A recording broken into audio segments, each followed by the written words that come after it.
Hello friend, আজকে রান্না করব রুই মাছ। আগের দিনে যা মাছ এনেছিল তার থেকে একটু বেঁচে গেছিলো। তো দেখো, কড়াই দিয়েছি সর্ষের তেল, তেল গরম হয়ে গেছে, দিয়ে দিচ্ছি মাছটা।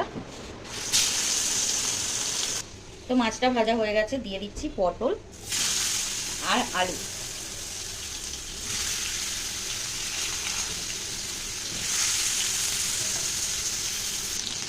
তো দেখো, আলু পটলটা বেশ ভালো করে আমি ভেজে নিয়েছি। সবজি একটু ভেজে নিয়ে রান্নাটা করলে না বেশ ভালো লাগে।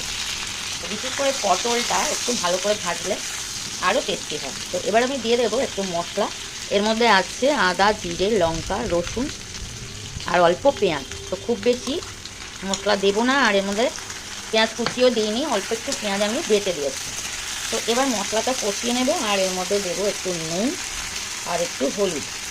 তো দেখো কত সহজে রান্নাটা হয়ে যাবে। আর দিয়ে দেবো অল্প একটু জল। একটু জল দিয়ে মশলাটা কষাতে হবে, না হলে ধরে ধরে যেতে পারে। তো মিক্সির বোলটা ধুয়ে একটু জল দিয়ে দিলাম। তো এবার মশলাটা আস্তে আস্তে নাড়িয়ে আমি কষিয়ে নেব। তো দেখো দেখতে কেমন হয়েছে, কালারটা সুন্দর কালার হয়েছে। তো ভালো করে মশলাটা আমি কষিয়ে নেব।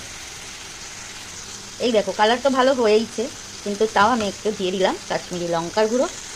এবার মশলাটাকে আবার একটু কষিয়ে নেব, যতক্ষণ না এর কাঁচা গন্ধটা চলে যাবে। মশলাটা কিন্তু ভালো করে কষাতে হবে, 2-3 বার অল্প অল্প জল দিয়ে আর আমি কষিয়ে নিলাম। কাঁচা গন্ধ থাকলে মশলার একদম কিন্তু তরকারি ভালো লাগবে না। তো দেখো আমি 2-3 বার অল্প অল্প জল দিয়ে মশলাটাকে কষিয়ে নিলাম। আর অল্প অল্প জল এই কারণে দিলাম, তলাটা যাতে ধরে না দেয়। তো এবার মশলাটা কষা হয়েই এসছে, তো আমি দিয়ে দেবো অল্প জল।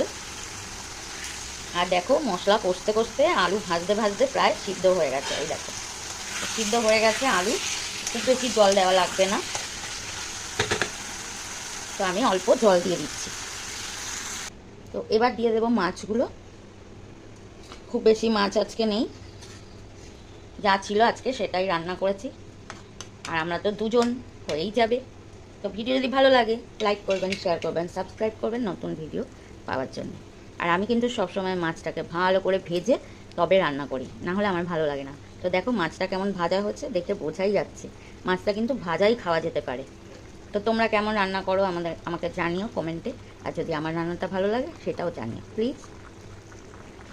ও নিয়ে নিয়েছি মাছের ঝোল একটা বোলের মধ্যে, আর কালারটা দেখো, দেখতে পাচ্ছ খুব সুন্দর হয়েছে। তো ভিডিওটা সবাই দেখো প্লিজ, গরম গরম ভাতের সাথে দারুণ লাগবে।